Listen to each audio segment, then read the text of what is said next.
ಕೆಂಪು ಕಲ್ಸಕ್ಕರೆ ಸಿಗುತ್ತಲ್ಲ ಅದನ್ನ ಪೌಡರ್ ಮಾಡಿ ಇಟ್ಕೊಳ್ಳಿ, ಅದನ್ನ ಹಾಕಿ. ಫ್ಯೂಚರ್ ಅಲ್ಲಿ ಕ್ಯಾನ್ಸರ್ ಬರಲ್ಲ, ಬೋನ್ ಸಿಕ್ಕಾಪಟ್ಟೆ ಸ್ಟ್ರಾಂಗ್ ಆಗುತ್ತೆ. ಬರೀ ನೈಟ್ ಫ್ರೂಟ್ಸ್ ಅಂತ ಹೇಳಿದ್ರೆ ನಿಮ್ಗೆ ಚೇಪೆಕಾಯಿ ಮಾತ್ರನೇ ಒಳ್ಳೇದು, ಅಥವಾ ಬಾಳೆಹಣ್ಣು ಬೇಕಾದ್ರೆ ಅದು ಏಲಕ್ಕಿ ಬಾಳೆಹಣ್ಣು, ಡೈಜೆಷನ್ ಇಂಪ್ರೂವ್ ಆಗುವಂಥದ್ದು. ಬೇರೆ ಯಾವುದು ಬೇಡ, ಫ್ರೂಟ್ಸ್ ಅಲ್ಲಿ ಇದೆ ಎರಡು.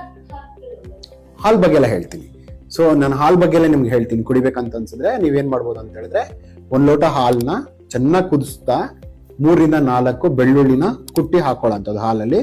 ಸ್ವಲ್ಪ ಪೆಪ್ಪರು ಅಂದ್ರೆ ಪೆಪ್ಪರ್ ಪೌಡರು, ಸ್ವಲ್ಪ ಅರಿಶಿನ, ಟರ್ಮರಿಕ್ಕು, ಪೆಪ್ಪರು ಮತ್ತೆ ಬೆಳ್ಳುಳ್ಳಿ 3 ಚೆನ್ನಾಗಿ ಕುಟ್ಟಿ ಹಾಕಿ ಚೆನ್ನಾಗಿ ಕುದಿಸಿ ಕೆಳಗಡೆ ಇಳಿಸ್ಕೊಂಡು ಅದ್ರಲ್ಲಿ ಒಂದ್ ಸ್ವಲ್ಪ ಕೆಂಪು ಕಲ್ಸಕ್ಕರೆ ಸಿಗುತ್ತಲ್ಲ ಅದನ್ನ ಪೌಡರ್ ಮಾಡಿ ಇಟ್ಕೊಳ್ಳಿ, ಅದನ್ನ ಹಾಕಿ. ಬೇರೆ ಏನೋ ಬೇಡ.